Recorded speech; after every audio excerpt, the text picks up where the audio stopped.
ब्रह्मानंदं पद्मसुखदं केवलं ज्ञानमूर्ति द्वन्द्वातीतं गगनसदृशं तत्त्वमस्यादिलक्ष्यम् एकं नित्यविमलमचलं सर्वाधिसाक्षभूतम् भावातीतं त्रिगुणरहितं सद्गुरु तन्नमामि। गुरुर्ब्रह्मा गुरुर्विष्णु गुरुर्देवो महेश्वरा गुरु साक्षात् परब्रह्म तस्मै श्री गुरुवे नमः। महायोगपीठे तटे भीमरथ्यं वरं पुण्डरीकाय दातु मुनीन्द्रे समागत तिष्ठन्तमानन्दकन्दं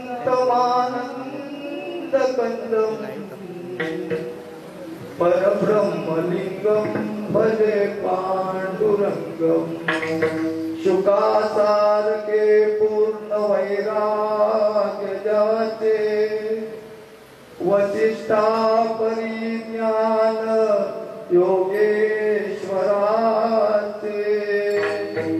कवी वाल्मीकि सारखा मान्य ऐसा नमस्कार माझा सद्गुरु प्रकाशानंदा। नमस्कार माझा सद्गुरु प्रकाशानंदा। विठ्ठला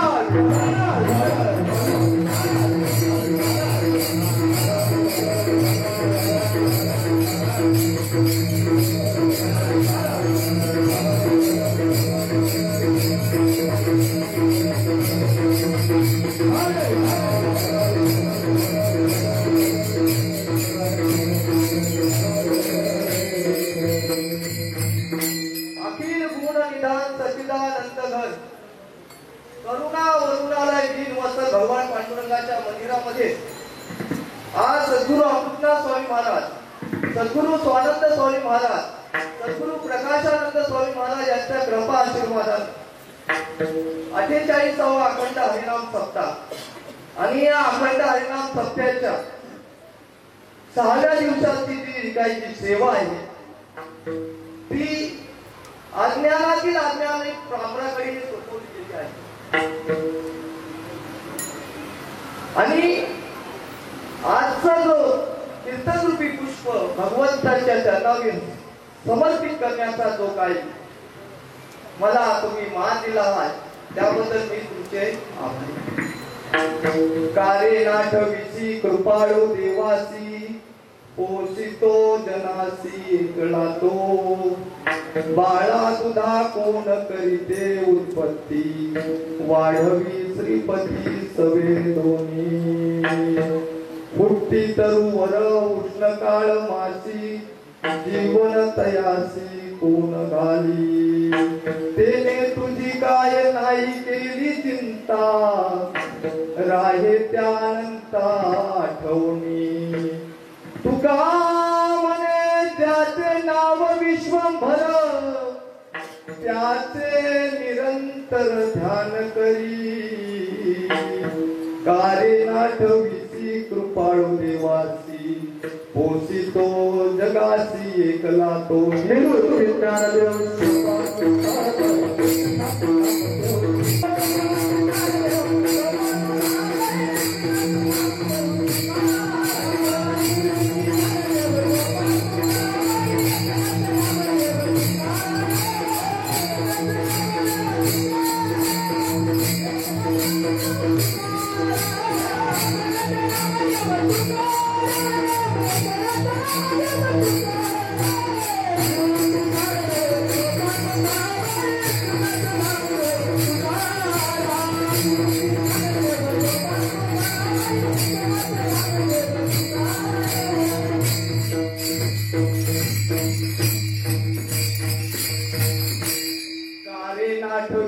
कृपाळू देवासी पोषितो जगासी एकला तो।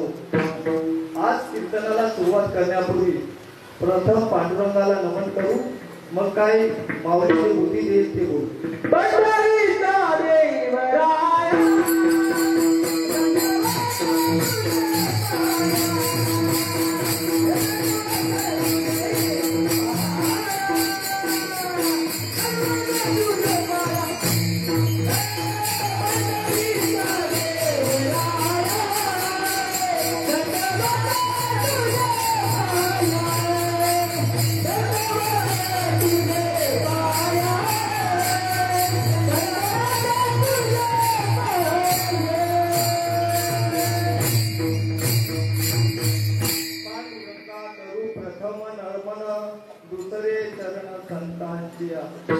पहिला प्रथम मंगल कार्यासाठी भगवंताचं स्मरण केलं.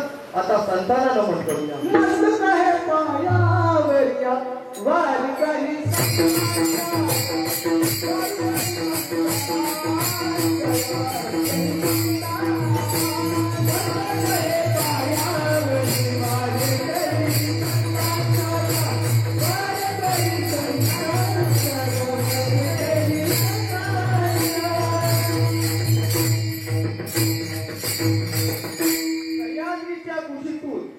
ज्याने स्वराज्याचं स्वप्न स्वतःच्या कर्तृत्वावर उभं केलं त्या छत्रपती शिवाजी महाराजांना मानाचा मुद्रा. एक राजा इथे जन्मला शिवनेरी किल्ल्यावर, हो एक राजा इथे जन्मला शिवनेरी किल्ल्यावर, माझ्या राजाचं नाव राज कडे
सद्गुरु स्वानंद स्वामी महाराज, सद्गुरु प्रकाशानंद स्वामी महाराज यांच्या कृपा आशीर्वादाने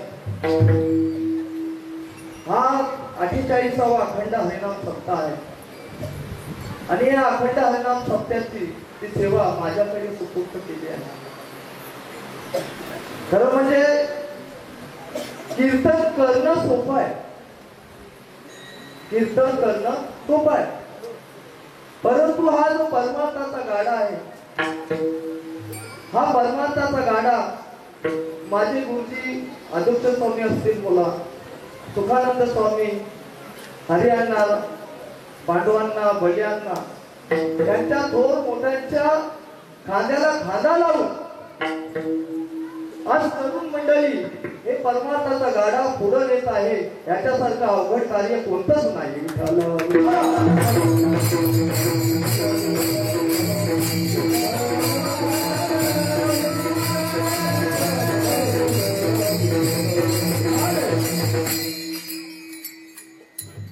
आपल्यावर सद्गुरुनाथांचे खूप उपकार आहे. प्रकाशानंद स्वामी बद्दल जर विचार करायला गेलो तर पूर्वी असं असायचं की एक गुरु एक शिष्य, त्याच्यानंतर एक गुरु अनेक शिष्य, तसंच एक गुरु अनेक शिष्य होतात. आणि त्या अनेक शिष्यामधून एखादा सद्गुरू होतो आणि तो सद्गुरू होत असताना कसा होतो तो त्यालाच कळत नाही आणि तो सद्गुरू परमात्मा होतो आणि तो सद्गुरू परमात्मा स्वरूप झाल्यानंतर स्वतःचा पण उद्धार करतो आणि सर्व आपल्या बरोबर असणाऱ्या मंडळींचाही उद्धार करू शकतो. हे परमात्म्याचं वैभव आहे.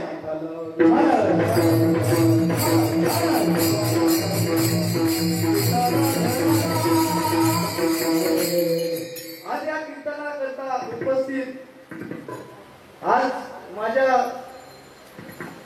काही साथ देणारे भूषण महाराज आहेत, कळणारे महाराज आहेत, आळंदीकर मंडळी आहेत. कारण ज्ञान शिकायला आळंदीला, भजन शिकायला पंढरपूरला, कर्मकांड शिकायला परळीला आणि शास्त्र शिकायला पैठण आपलं काशीला जावं लागतं. विठ्ठल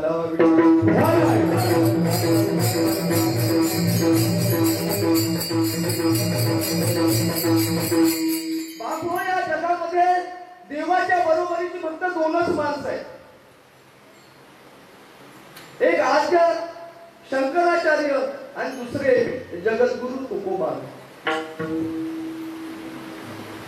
प्रस्तुत कीर्तन रूपी सेवे करता जगद्गुरु तुकोबा रायांचा अभंग. कारण संतांशिवाय ज्ञान नाही, पुंडलिकरायांसारखा भक्त नाही, मुठीशिवाय तलवार नाही, पंढरपूर सारखे क्षेत्र नाही आणि वारकरी संप्रदायासारखा पंथ नाही. आणि या वारकरी संप्रदायाचा कळसही पुणे जिल्हा आणि पायाही पुणे जिल्हा आणि या वारकरी संप्रदायाचा कळस असणारे जगद्गुरु तुकोबा यांचा देवाच्या स्वभावाचा वर्णन करणारा 5 जणांचा अभंग सेवेकरता घेतलेला आहे.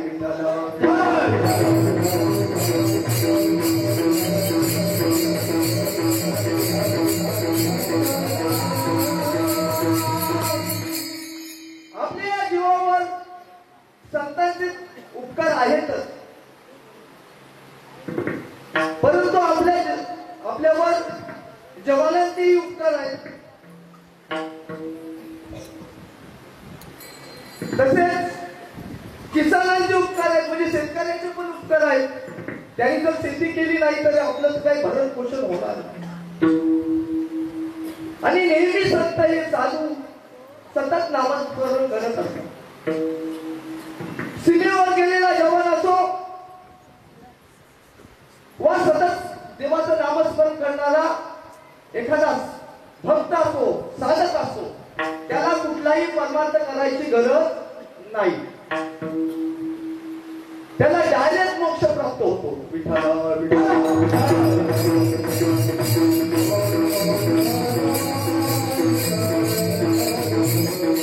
म्हणून तुकाराम महाराज म्हणत आहेत की कालीन आठवीची कृपाळू देवाची पोसितो जगाची एकला तो. या जगावर देवाचे फार उपकार आहेत. या सर्व जगाची उराची ज्याची सार्वभौम सत्ता आहे असा भगवान पांडुरंग सर्व जगाला पोचत असतो. मूळ जन्माला यायच्या अगोदर दुधाची भांडी पाठवतो. कडक ऊन असताना सुद्धा त्या झाडाला पाणी देतो. मग तू त्याची काळ पण करत नाही. आणि अशा भगवंताचं नाव काय आहे? विश्वंभर. आणि त्या विश्वंभराचं तू सतत नामस्मरण कर. हा अभंगाचा सरळ सरळ अर्थ आहे. विठ्ठल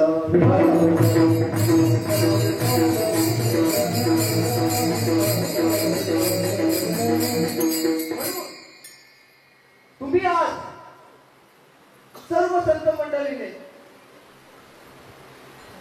जो काही मला इथे सेवा करण्याची जी काही संधी दिलेली आहे, माझी पात्रता नसतानाही ही जी काही सेवा करण्याची संधी दिली आहे, तेव्हा देवाला अशी विनंती आहे की देवा ही माझी सेवा कोण समजे.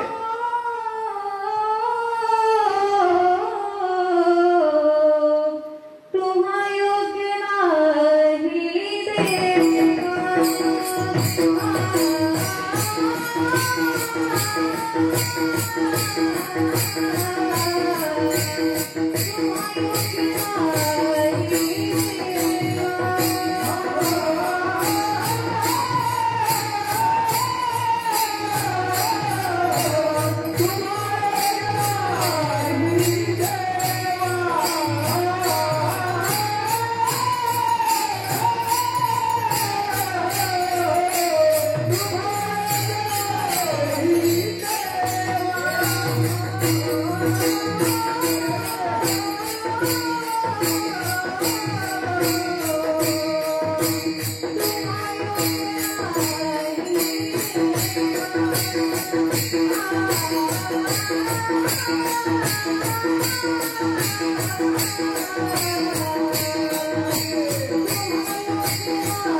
पण हे मृत्यू लोक आज ना उद्या आपल्याला जावंच लागतं.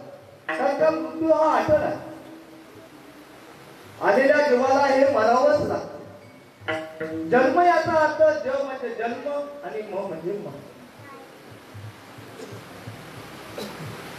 मृत्यू लांबवता येईल परंतु तो टाळता येणार.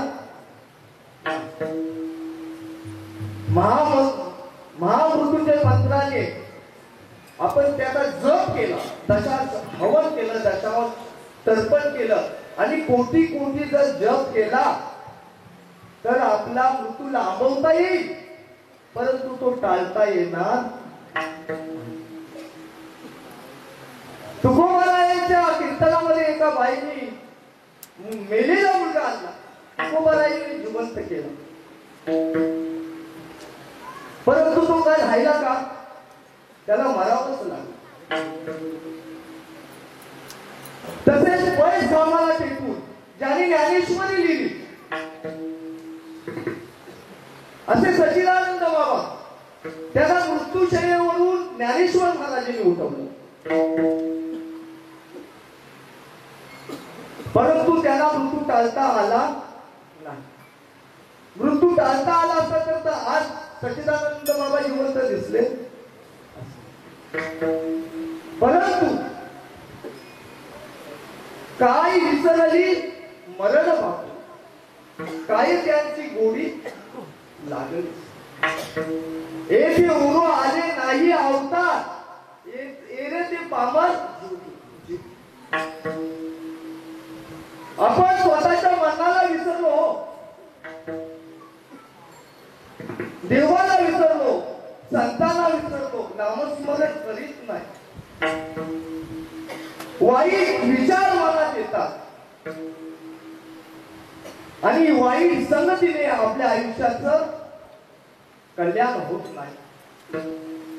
आणि एकदा का माणसाच्या जीवनामध्ये वाईट विचार आला की तो अधोगतीला गेल्याशिवाय राहू.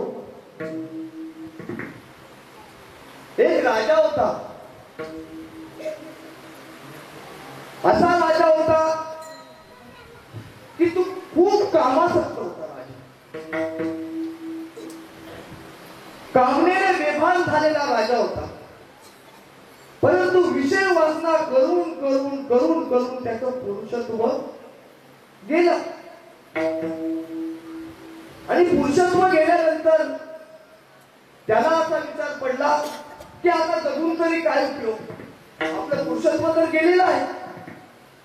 म्हणून त्याने असा मनात विचार केला की नाही, उद्या सकाळी उठायचं आणि आपली जीवन यात्रा संपवून टाकायची. सकाळी राजा उठला, घोड्यावर बसला आणि अरण्याकडे निघाला. आणि अरण्याकडे निघाला असताना वाटेत त्याला एक पर्णकुटी दिसली आणि त्या पर्णकुटी समोर एक धुनी पेटत होती. आणि धुनीच्या समोर एक साधू ध्यानस्थ बसले होते. त्याच्या मनात विचार आला की आज ना उद्या आता तर आपल्याला आत्महत्या करायची आहे, त्याहीपेक्षा साधूचं दर्शन होईल, मग करू आत्महत्या. घोड्यावरून खाली उतरला, साधूला नमस्कार केला. साधू महाराज म्हणाले, तू पोशाखावरनं तर राजा दिसतोस, परंतु मला असं वाटत आहे की तुझ्या मनामध्ये असं आहे की आत्महत्या करावी. अरे बाबा, का तू आत्महत्या करतोय? तेव्हा राजा म्हणाला की महाराज, माझं आत्महत्या करण्याचं एकच कारण आहे की माझं पुरुषत्व गेलेलं आहे. त्याच्यामुळे किती अनेक उपाय केले पण मला पुरुषत्व प्राप्त होत नाही. साधूने विचार केला आणि सांगितलं, तू बस इथे जवळ बस माझ्या. साधूने त्याला जवळ बोलवलं आणि त्या धुनीतली एक चिमूटभर मूळ म्हणजे राख त्याच्या हातात दिली आणि सांगितलं की ही तू खा 4 ते 5 दिवसात तुला पुरुषत्व प्राप्त होईल. राजा निघून गेला. 4 ते 5 दिवसात त्याला पुरुषत्व प्राप्त झालं. काम्याने बेभान झाला, परंतु त्याच्या मनात विचार आला की मी एक चिमूटभर खाल्लं, रात चिमूटभर खाल्ली तर मी एवढं बेभान झालो. आणि ज्यावेळी साधूने त्याला राजाला राग दिली होती चिमूटभर, तेव्हा स्वतः सुद्धा एक मुठभर स्वतः खाल्ली होती. तेव्हा त्याला आठवलं की मी एक चिमूटभर राग खाल्ली तर एवढा बेभान झालो, आणि त्या साधूने तर मुठभर राग खाल्ली. मग किती बेभान झाला असेल, किती कामना त्याला तयार झाली असेल. त्याने विचार केला, बघा असं आहे की नाही त्या वेळेला अशी विचार करायची काही गरज नाही का, परंतु काम झाल्यावर माणसाला दुर्बुद्धी सुचते. सकाळी उठला आणि घोड्यावर टाच मारून तो अरण्याकडे गेला, आणि अरण्यातून गेल्यानंतर साधूच्या पर्णकुटीजवळ आला. साधूला नमस्कार केला आणि सांगितलं तरी बाबा, अरे का रे तू आलास का, काम झालं नाही का? महाराज माझं काम झालं, परंतु माझ्या मनात विचार आला आहे की मी चिमूटभर राख खाल्ली तर मला एवढी कामना प्राप्त झाली, तुम्ही तर मुठभर खाल्ली. साधू म्हणाला, मी तुझ्या प्रश्नाचं उत्तर देतो, परंतु एक लक्षात घे, मला तुझ्या चेहऱ्यावरून असं दिसत आहे की तू इथून पुढे 8व्या दिवशी मरणार आहे. बरोबर दुपारी 3 वाजता तुझं मरण आहे. राजा आधारला, मग त्याच्यावर उपाय तरी काय सांगा. तेव्हा राजाला साधू म्हणाले की त्यावर एकच उपाय आहे, तू जा राजामध्ये जा, तू गोर गरिबांना संपत्ती वाटून दे, यज्ञ कर, याग कर, कथा कर, श्रवण कर, भक्ती कर. 8 दिवसात तुला काय पाहिजे ते कर, दान धर्म कर. राजा निघून गेला दरबारामध्ये. राजाला दान धर्म चालू केलं, गरिबांना जेवण वाटायला सुरुवात केली.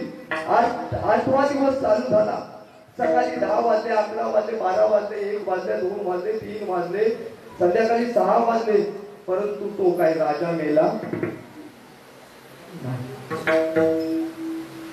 राजाने असा विचार केला की साधूचं वचन हे खोटं ठरलं. परत त्याने विचार केला की चला जाऊया साधूकडे. परत राजा अरण्यात आला आणि विचारायला लागला की साधू महाराज, तुम्ही बोललेलं वचन हे खोटं ठरलेलं आहे. म्हटलं कसा, मी 8 दिवसात मेलोच नाही. अरे बाबा, तुझ्या प्रश्नाचं उत्तर मी देतो, परंतु या 8 दिवसात तू काय केलं.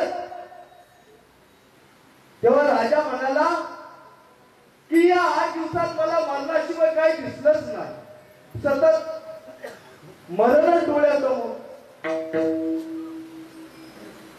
तेव्हा साधू म्हणतात राजाला की राजा, अरे मी आयुष्यभर रात्रंदिवस मरण माझ्या डोक्यावर टांगलेले पाहतो आहे. मी चिमूटभर काय, पण टोपलीभर जरी राख खाल्ली तरी माझ्यावर परिणाम होणार नाही. आपले मरण पाहिले मी डोला, तो झाला सोहळा अनुपम्य विठ्ठल.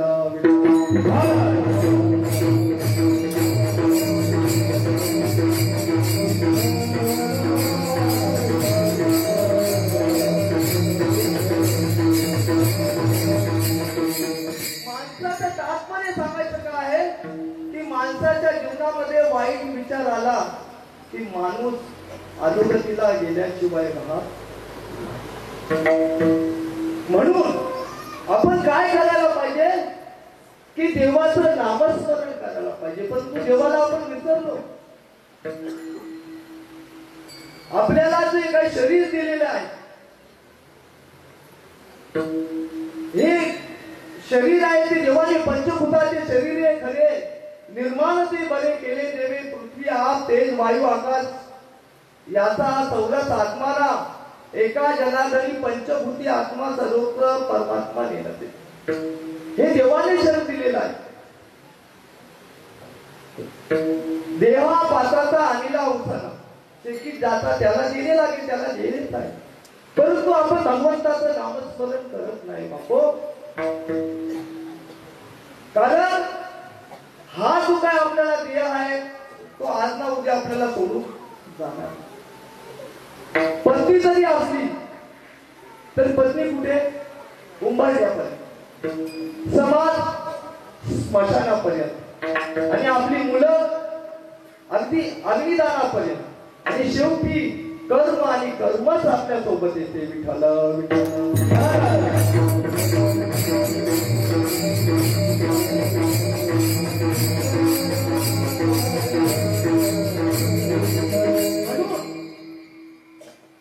कारण हे आपल्याला जन्म दिलाय तो दुसऱ्याने जन्म दिलाय.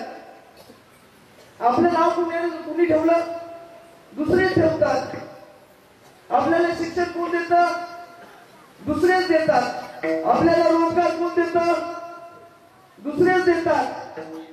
आपण मेल्यानंतर आपली जी संपत्ती असते ती वाटून कोण घेते? दुसरेच घेतात. आपण मेल्यानंतर आपल्या खात्यावर कोण घेऊन जातात? दुसरेच घेऊन जातात का बापू? म्हणून काय विसरली मरण बापू. विसरली तयाची थोर झाली हानी, आणि पस्तीर खाली माणूस विसरून गेला आहे. म्हणून किती वेळा जन्म यावे, किती व्हावे, किती वेळा जन्म यावे. प्रथम केला गर्भीवास, काय ते सांगावे साया. दुःख भोगले नवी मास, आलो जन्मास. काय सांगो गर्भीची आपण. मज भोगीचा नारायणा, मास मळपुत्रा गाना क्षणोक्षणी ध्यातसे. माझे स्वहित नेनती कोणी विठ्ठल.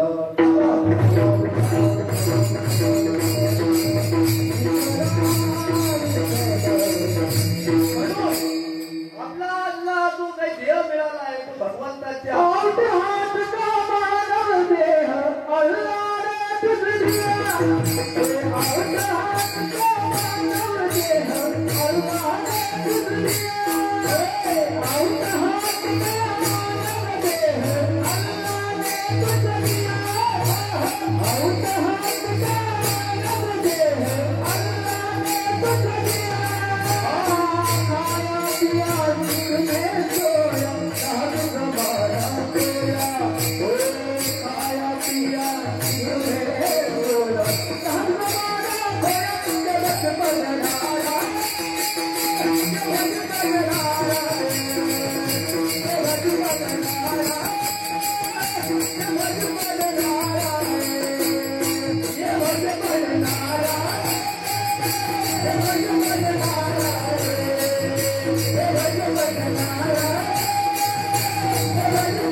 शरीर दिलेलं आहे ते कशासाठी? देवाच्या प्राप्तीसाठी आपल्याला शरीर दिलेलं आहे. परंतु आपल्याला प्रत्येकाला माहिती आहे की परमार्थात काय लागतं? मन लागतं. मन कराले प्रसन्न, सर्व सिद्धीचे कारण. त्रिवेणी संगमी नाना तीर्थ भ्रमी, चित्त नाही नामी तरी. नामात जर चित्त नसेल तर सर्व व्यर्थ आहे बापो. म्हणून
देवाला अर्पण करायचा.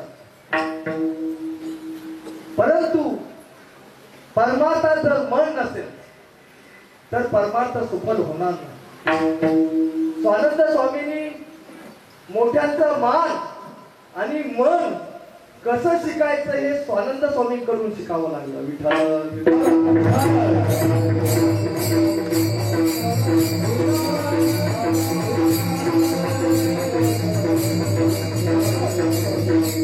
पण परमार्थात मन पाहिजे. मी सर्वांची क्षमा मागून एक वाक्य बोलतो आणि जबाबदारीने बोलतो. परमार्थात एखादा बळजबरीने जर माणूस परमार्थात आणला तर त्याचा अपघात झाल्याशिवाय राहणार नाही. विठ्ठल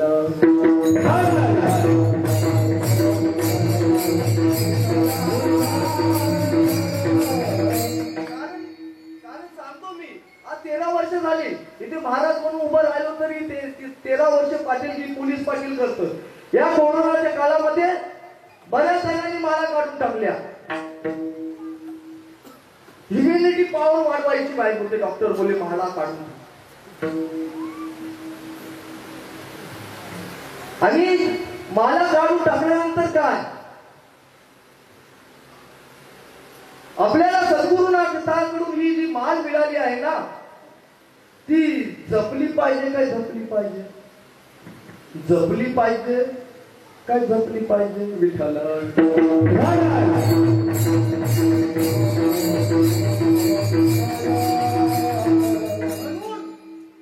आपल्या सद्गुरुनाथाने ही जी काही माल दिलेला हा परमार्थ दाखवलेला नाही ना. देवाचा आहो आत्मा राहो पांडुरंगी दृढ भाऊ. अखेरच्या श्वासापर्यंत आपण सद्गुरुनाथांची कास आणि त्याची वचनं ही मोडली नाही पाहिजे. ज्यावेळी प्रभू रामचंद्र सीता आणि लक्ष्मण जेव्हा दंडकारण्यामध्ये आले आणि दंडकारण्यामध्ये आले असताना वनवासात फिरत फिरत फिरत फिरत दंडकारण्यामध्ये आले आणि त्या दंडकारण्यामध्ये एक शर्वंग ऋषी राहत होता. शर्वंग जर विचार केला देह अपवित्र होता पण वाणी पुण्य होता. शर्वंग ऋषी राहत असताना बरंच त्यांनी अध्ययन केलं होतं. शास्त्र त्यांना सगळी अवगत होती, सिद्धी अवगत होत्या. आणि प्रभू रामचंद्र त्या दंडकारण्यामध्ये जात असताना त्याला एक विराट राक्षसाला ठार मारावं लागलं. आणि तो विराट राक्षस दुसरा तिसरा कोणी नसून पूर्वी जन्मीचा तुंबरू होता. आणि तुंबरूला मारल्यानंतर तुंबरूने सांगितलं तुंबरूचा देवाच्या हातून मारला गेल्यानंतर देवाने त्याचा उद्धार केला. परंतु तुंबरूने सांगितलं की भगवंता प्रभू रामचंद्रा तुम्हाला वनवासामध्ये राहायचंच आहे ते 14 वर्ष. परंतु जाता जाता इथे जवळ शर्वंग ऋषी राहत आहेत त्यांच्या दर्शनाला जा किंवा त्यांची भेट. म्हटले चालेल. सीतामाई राम आणि लक्ष्मण शर्वंग ऋषींच्या भेटण्यासाठी ते पर्णकुटी जवळ आले. आणि ते पर्णकुटीवर येताना त्यांना असं दृश्य दिसलं की त्या पर्णकुटीवर ना एक विमान स्वर्गाकडे जाताना प्रभू रामचंद्र लक्ष्मणाने शेतीने पाहिले. आल्यानंतर प्रभू रामचंद्राचं त्यांनी स्वागत केलं, आदरातिथ्य केलं आणि सांगितलं की तुम्ही इथे कशाला आला? ते म्हटले तुम्हाला भेटायला आलो. शर्वंग ऋषी म्हणाले की आत्ताच इंद्र येऊन गेला. म्हणजे शर्वंग ऋषींना भेटण्यासाठी स्वर्गातील देव यायचे आणि ते प्रभू रामचंद्राने पाहिलं. तुम्ही येणार ही कल्पना मला असल्या कारणाने मी थांबलो. परंतु इंद्र मला न्यायला आला होता. इंद्राला सांगितलं आज ना उद्या येईल. तेव्हा शर्वंग ऋषी म्हणाले की मी येणारच आहे कारण माझ्या तपाच्या सामर्थ्याने मी येईल. परंतु तुम्ही याचं मला समजल्यावर मी गेलो नाही. तेव्हा प्रभू रामचंद्र म्हणतात की देवा ऋषीवर्य, मी तर इथे 14 वर्ष राहणार होतो, तुला काही स्वर्गातून जाऊन याला काही हरकत नव्हती. म्हटलं नाही, मी कधीही जाऊ शकतो माझ्या बलावर. मग काय करायचं? तेव्हा शर्मंद ऋषी म्हणतात की प्रभू रामचंद्र, तू ही 14 वर्षे या दंडाकारण्यामध्ये वनवासात राहशील हे मला पटत नाही, माझ्या जीवाला आवडत नाही. हो, माझ्या तप सामर्थ्याने तुम्हाला तिघांनाही स्वर्गात देतो, तिथे 14 वर्ष राहा आनंदाने आणि मग या. तेव्हा प्रभू रामचंद्र म्हणाले की जायचंच असेल ना तर मी स्वतःच्या बलावर जाईल, मला उसनी शक्ती काय उपयोगाची, मी माझ्या बलावर जाईल. तेव्हा शर्भंग ऋषीने विचार केला की ही साधी सुधी व्यक्ती नाही, कारण का ते ऋषीच होते. त्याने विचार केला की हे प्रभू रामचंद्र विष्णूचे अवतार आहे. कारण ज्या देवाच्या प्राप्तीसाठी हजारो वर्ष ऋषी तपश्चर्या करतात, तो भगवंत राम माझ्या जवळ आला, आईता आला घर पुसून, घर विचारत इथे आला आहे. शर्मंद ऋषींनी बरोबर ओळखलं. मग शर्मंद ऋषी म्हणाले की आता दृष्टी पुढे ऐसा चितून आहे, जो मी तुझं पाहिजे साठविला हरी देही हृदय मंदिरी, त्यांची सर्वी येण झाला सुपर. अहो भगवंता, मला तुमचं दर्शन झालं, तुम्ही माझ्या शेजारी बसला,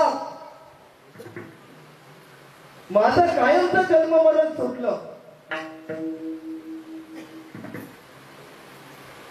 भरपूर हरीने राजे टाकले, त्याने गोरक्षनाथाची पुसतले, राज्य टाकून गेले, थोडे ते काय वेडे म्हणावे. देवाच्या प्राप्तीसाठी शर्मंद ऋषी म्हणायला लागले की हजार ऋषींनी तपश्चर्या केली, पण त्याच्या स्वप्नात देवाला नाही, आणि माझ्या शेजारी तुम्ही बसलात, माझं उपाय जीवनाचं सार्थक झालं. आणि असं म्हणून शर्मंद ऋषींनी देवाला नमस्कार करून आपलं ते काही शरीर आहे ना ते अग्नीमध्ये अर्पण केलं.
बैसले शेजारी गोविंदांना.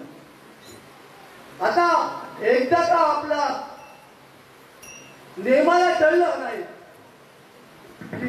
मग आपला जुबाई जीवनाचं सार्थक झाल्याशिवाय. परंतु तेवढी निष्ठा पाहिजे ना आपली. कारण या जीवावर जर गुरूंचे जर उपकार नसतील तर काही साध्य होणार नाही. विठ्ठल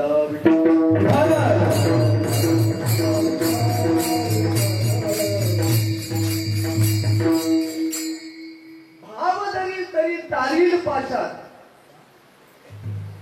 दुर्जना सज्जन काय करू. परंतु आपल्या या जीवावर तसं बघायला गेला तर हा प्राणी आहे. मनुष्य प्राणी आहे, बुद्धिमान प्राणी आहे. त्याची प्रत्येक क्षेत्रात प्रगती आहे. शैक्षणिक क्षेत्रात प्रगती आहे, राजकीय क्षेत्रात प्रगती आहे.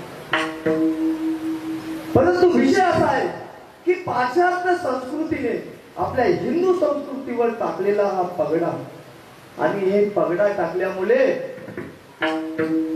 आणि या तरुणीवर त्या संस्कृतीचा एवढा सर त्याच्यावर परिणाम झाला की ज्या देवाने हे शरीर दिलेलं आहे ना त्या देवाने हे शरीर दिलेलं आहे तर ही माणसं त्या तोंडाने जगामध्ये देवच नाही असं म्हणतात. यासारखा नास्तिकवाद कुठला. विठ्ठल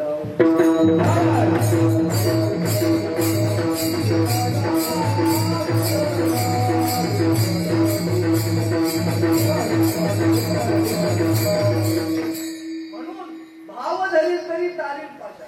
आपली गुरुनिष्ठा पाहिजे. कारण जिसका गुरु मेहरबान जिसका गुरु मेहरबान उसका शिष्य पहलवान.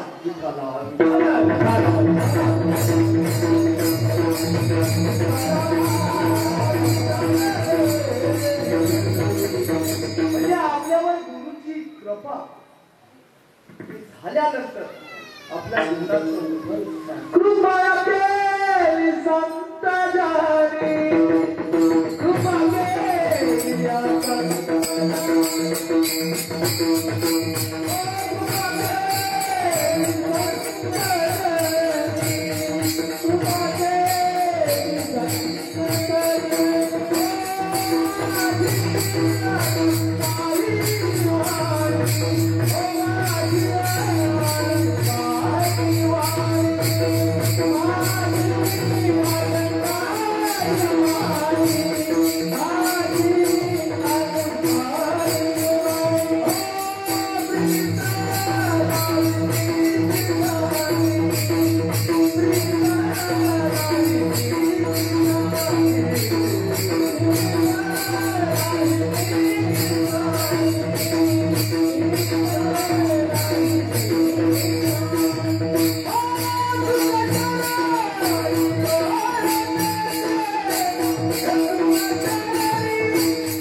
झाल्याशिवाय राहणार नाही. परंतु तेवढा भाव पाहिजे ना. कारण बघा निलोबारांची किती गुरुनिष्ठा होती. देवाला परत स्वर्गातून तुकोबारायला इथे पृथ्वी तलावर यावं लागलं. देवाला आपला भाग मागे घ्यायला लागला. विठ्ठल विठ्ठल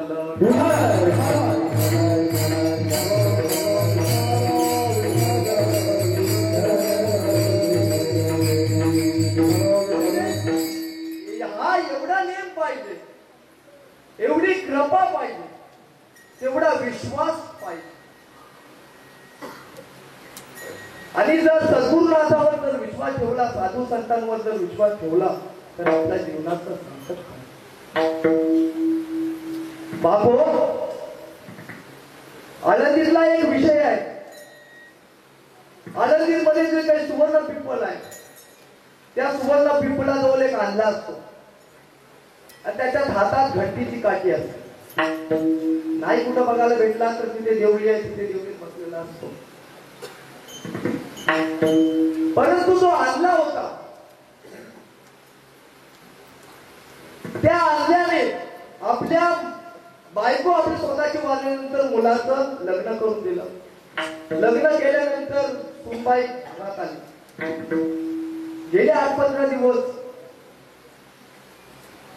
आणि मग ती सून म्हणायला लागली की हे बघा, तुम्ही माझ्याजवळ लग्न केलं ठीक आहे, परंतु तुमच्या अंध्या बापाला सांभाळायला मी काही इथे आलेली नाही.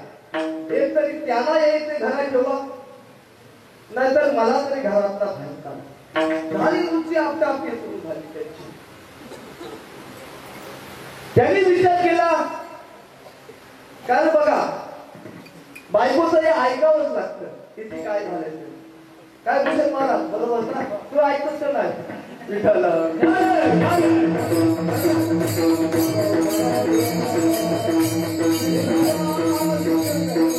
भूषण महाराजला बायकोच नाही तर ऐकलं कुठं? विठ्ठल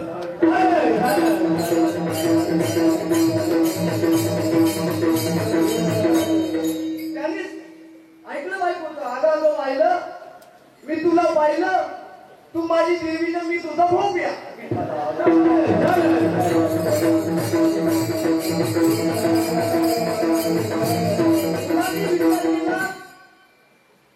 ऐकलं बायकोचं ऐकलं आणि दुसऱ्या दिवशी लगेच त्या आणल्या बापाला सांगितलं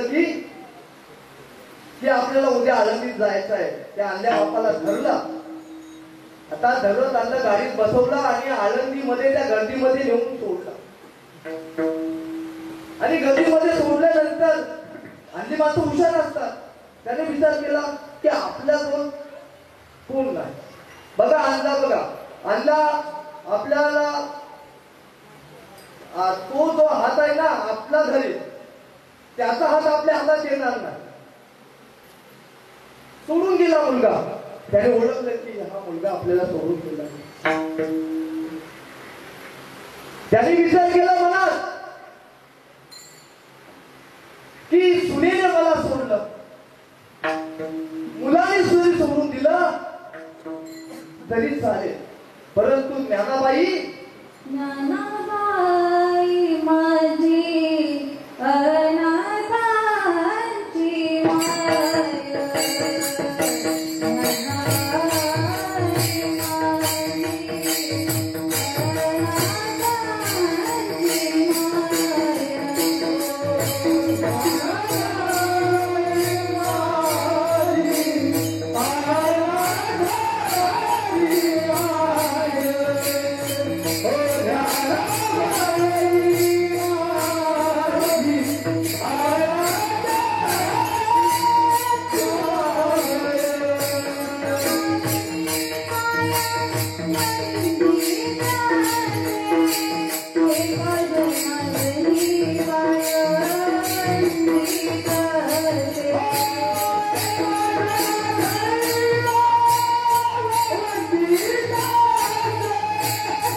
माझी अनाथांची त्या आदल्या माणसाने असा विचार केला की जगाची आई ज्ञानाबाई अनाथांची माय आहे. कधीतरी या लेकराला पदरात घेईल आता आनंदी सोडून जायचं. तो माऊलीच्या मंदिरासमोर आला आणि त्याला वाटलं की आता आपण माऊलींचं दर्शन घ्यावं, म्हणून तो पायरीजवळ आला आणि दर्शन घेत त्या पायरीवर जात असताना त्याचा धक्का जयराम बाबांना लागला. जयराम बाबा आळंदीतले सिद्धपेठामध्ये राहणारे साधू. जयराम बाबांना धक्का लागला. जयराम बाबा बोलायला लागले, काय रे आणल्या, तुला दिसत नाही?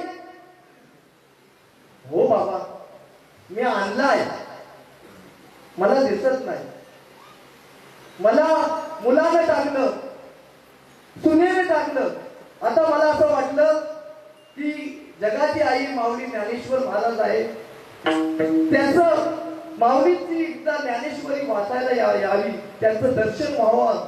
आता परत पुन्हा आनंदी सोडून जायची माझी इच्छा नाही.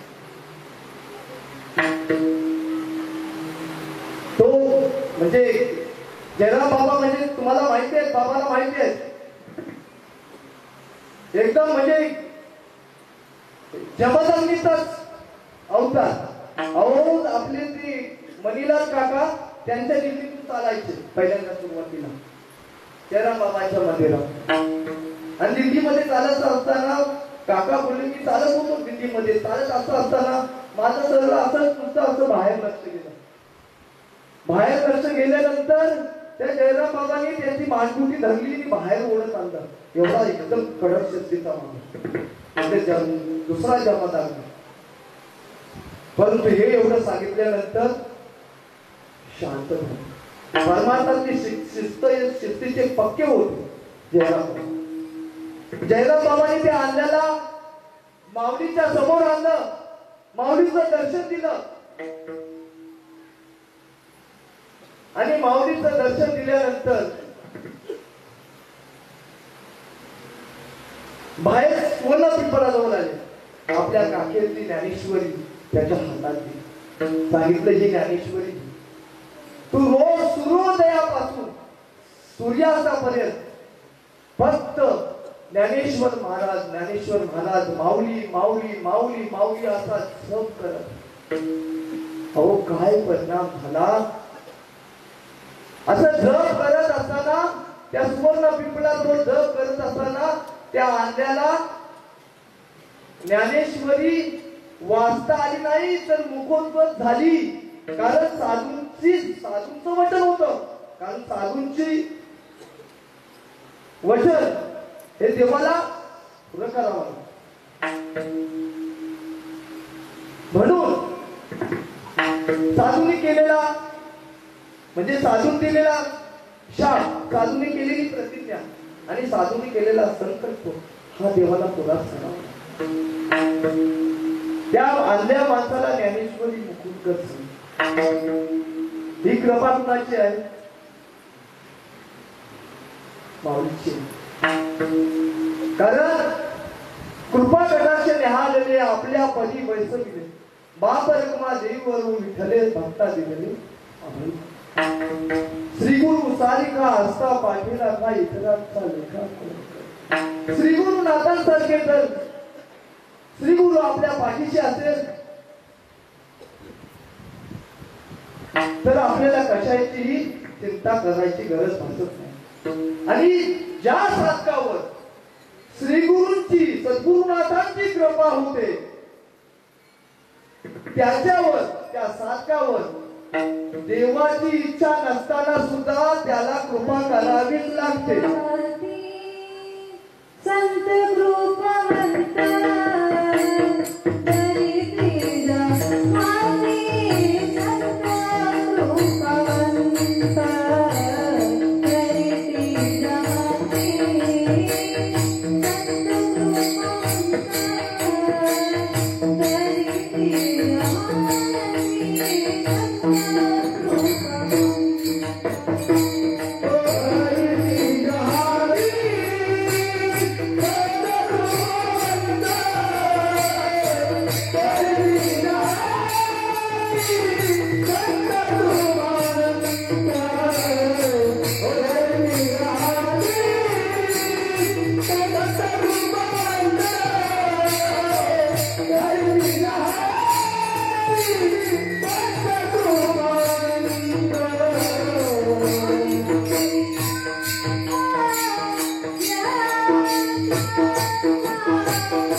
संतांची एकदा का कृपा झाली की आपल्या उभय जीवनाचं सार्थकताही आहे. म्हणून जगात देव नाही म्हणण्यापेक्षा व्यर्थ वेळ घालवण्यापेक्षा तुकाराम महाराज म्हणतात, तू का देवाचं नामस्मरण तू का करत नाहीस?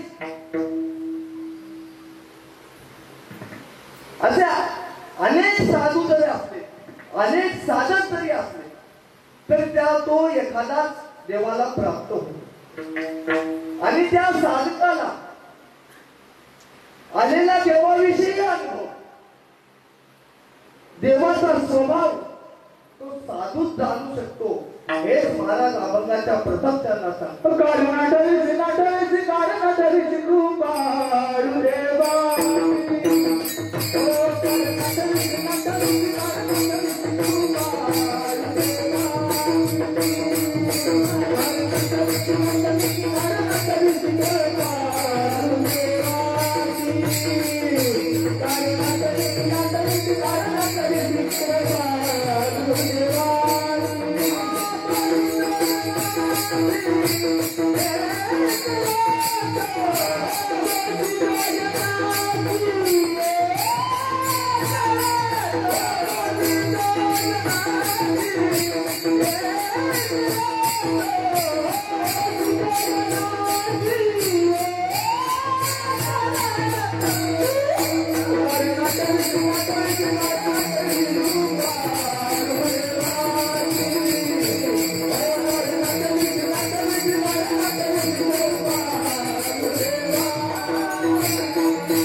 म्हणून महाराज तुकाराम महाराज देवाचा स्वभाव त्र्यंबकराजाच्या दरबारामध्ये शर्मंग ऋषींची आई रात्रीचे 12 वाजता महाशिवरात्रीच्या दिवशी शिवलिंगाची पूजा करीत असताना शर्मंग ऋषींचा जन्म झाला. आणि शर्मंग ऋषींचा त्या दिवशी जन्म झाला. आई विना वाढलेला एक पोट जन्मतेचे प्रसंगे श्री देव शिवणी आहे जे तुम्ही जन्म आवगे सोहळे. आणि या शर्मंग ऋषीचं जन्मताच फक्त आईचे स्त्रीचा आपला संबंध आला. त्याच्यानंतर काही स्त्रीचा संबंध आला. आणि हे तपश्चर्या करत होते ब्रह्मगिरी पर्वतावर. आणि तिथे पर्वतावर तपश्चर्या करीत असताना एक वेळेस एक स्त्री, वैशाखाचा महिना होता, कडक ऊन होतं, आणि त्या उन्हामध्ये ती स्त्री आली आणि ती समोर पाहिलं की कुठेतरी आपण विश्रांती घ्यावी म्हणून पर्णकुटी दिसली. शर्मंग ऋषींची पर्णकुटी दिसली आणि तिथे समाधी लावून शर्मंग ऋषी बसलेले होते. त्या पर्णकुटी समोर एक विस्तीर्ण असं झाड होतं पिपळाचं. त्या झाडाखाली आपली मुली टाकली, त्या मुलीवरच बसली विश्रांतीसाठी. ते मुलीचा आवाज ऐकून शर्मंग ऋषी जागे झाले. त्याची समाधी उद्धंग झाली. त्याने पाहिलं काय कुठून आवाज आला. पाहतात तर काय ही आंबाड्यावाली कोणतरी एक स्त्री आहे. कारण त्या स्त्री पाहिलीच नव्हती. आंबाडीवाली कोणतरी एक ऋषी आहे, आपल्यापेक्षा मोठे असेल ते. म्हणजे ते शर्मंग ऋषी उठले आणि त्यांच्या दर्शनासाठी, तिच्या दर्शनासाठी तिचं दर्शन घेणार. तेवढ्याच ती स्त्री म्हणाली की महाराज तुम्ही माझं दर्शन घेऊ नका, मी एक स्त्री आहे. लगेच 2 पावलं मागे आली.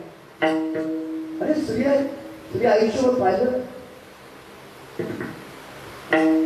त्याने असा विचार केला, तू स्त्री आहेस? हा, मग हे काय? हे म्हणे बालाचं अन्न. हे बालाचं अन्न. मग मूल कुठं आहे? मूल बोलतो माझे हे बघा,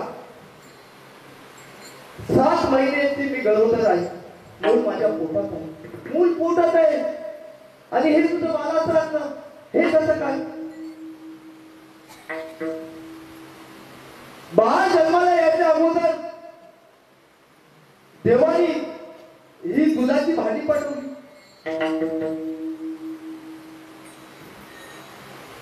शर्मंद ऋषीने त्या स्त्रीच्या डोक्यावर म्हणजे स्त्रीच्या पायावर मस्तक ठेवला आणि सांगितलं की मी माझं आयुष्य गेलं या ब्रह्मगिरी पर्वतावर तपश्चर्या करत असताना, परंतु तुझ्यामुळे मला कळलं की देव जन्माला यायच्या अगोदर दुधाची भांडी पाठवून देतो.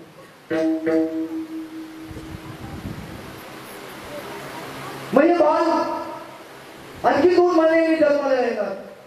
म्हणजे जन्माला यायच्या अगोदर देव दुधाची भांडी पाठवून देतो. बाळा दुधा कोण करीते उत्तम. वाढवी श्रीपती सभेत होणी. वाढवी श्रीपती सभेत होणी ही काय भानगड आहे? देव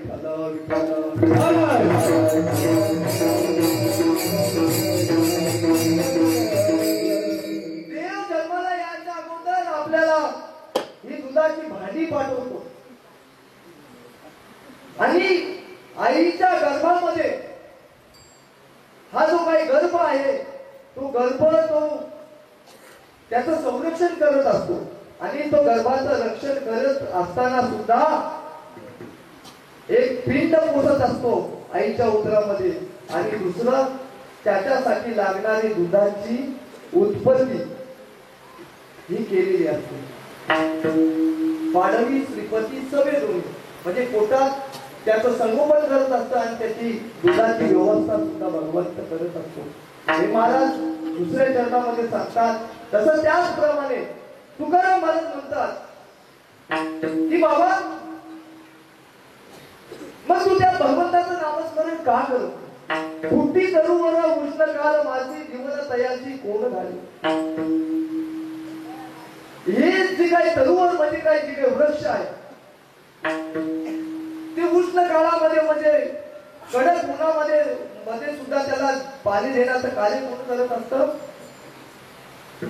भगवंत करत. फुटी तरुवर उष्ण काल माझी जीवन तयाची कोण झाली. तिने तुझं काही नाही केली चिंता राहायची अनंत. मग बाळाच्या दुधाची उत्पत्तीची सोय भगवंत करतो. तो जे काही तरू असतात झाडांना पाणी देण्याचं काम मी तोच करतो. आणि मग असा जो परमात्मा आहे मग त्याचं तू नामस्मरण का करत नाही? काले नाठविसी कृपालू देवा एकाच एक असे सरळ दृष्टांत दिलेला. या अभंगामध्ये सारासा विचार करत असताना आपण विचार केला असेल की ज्या अभंगामध्ये ध्रुवपदापासून जर दृष्टांत येत असेल तर त्याचं त्या अभंगाचं ध्रुवपद हे पहिलं चरण धरलं जातं.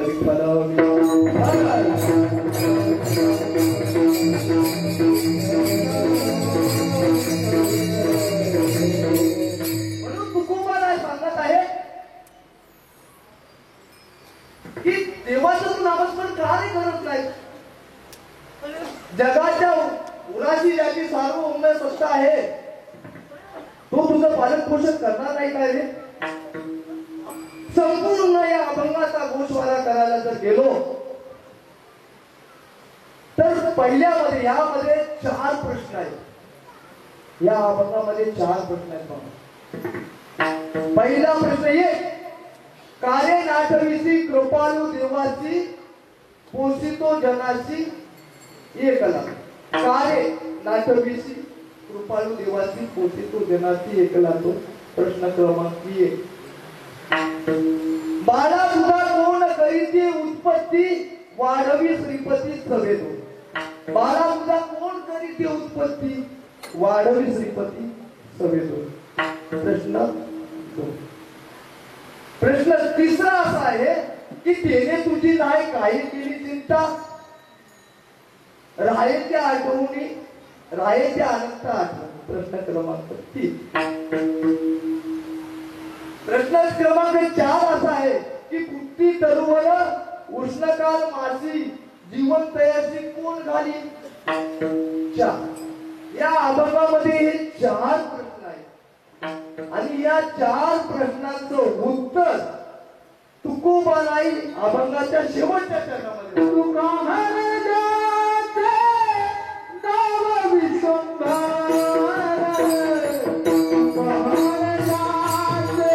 महाराजाचे नाव विश्वंभर, तुका महाराजाचे नाव विश्वंभर,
तुका महाराजाचे नाव विश्वंभर.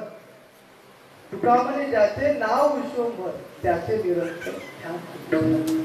तुकाराम महाराज म्हणतात की त्याचं नाव विश्वंभर, जगाच्या उन्हाशी त्याची सार्वभौम सत्ता. कारण ऐसा तू समस्त ब्रह्मांडाचा वर्म हे जाणून शरण तुझ्या सत्तेने वेदांचे बोलणे सूर्याचे कालने तुझ्या सत्तेने ऐसा तू समस्त ब्रह्मांडाचा वर्म हे जाणून शरण. त्याच्या सत्तेशिवाय झाडाची पात सुद्धा हलू शकते.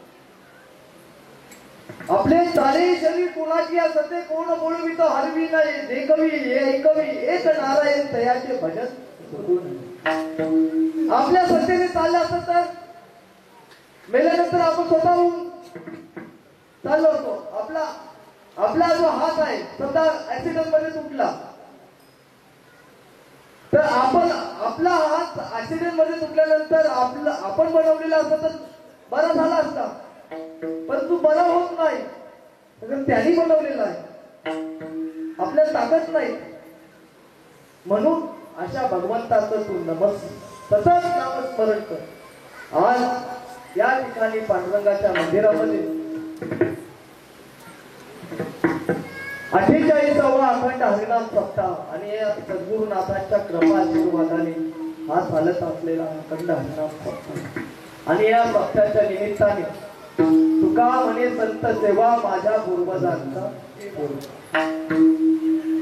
तुम्हा जो संतांची जो सेवा करण्याचा जो काही मला येतोय योग केला, कारण हे सर्व भोर मंडळींचे उपकार आहेत. अखंड वरणपूर कोळी समाजाचे माझे उपकार आहेत. जवळजवळ मला वाटतं दादा जेव्हा असताना जवळ 15-1 वर्षांनी ही सेवा करण्याची संधी मिळाली। त्यावेळी पंचभूताचे ही शरीर खरी हा बनवून घेतला। तरी सुद्धा काही तोडकी मोडकी सेवा करण्याचा जो काही मला संधी दिली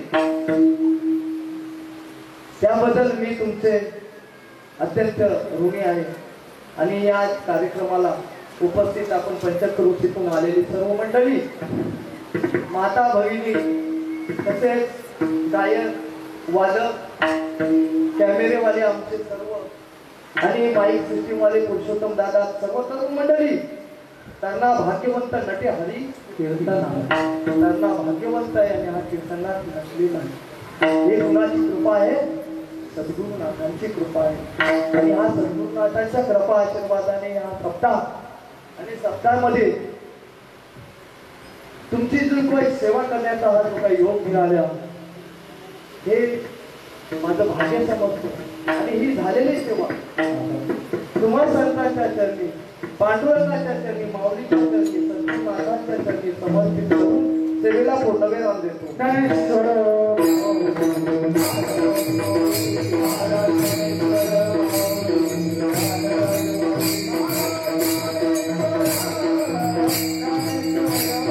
Thank you.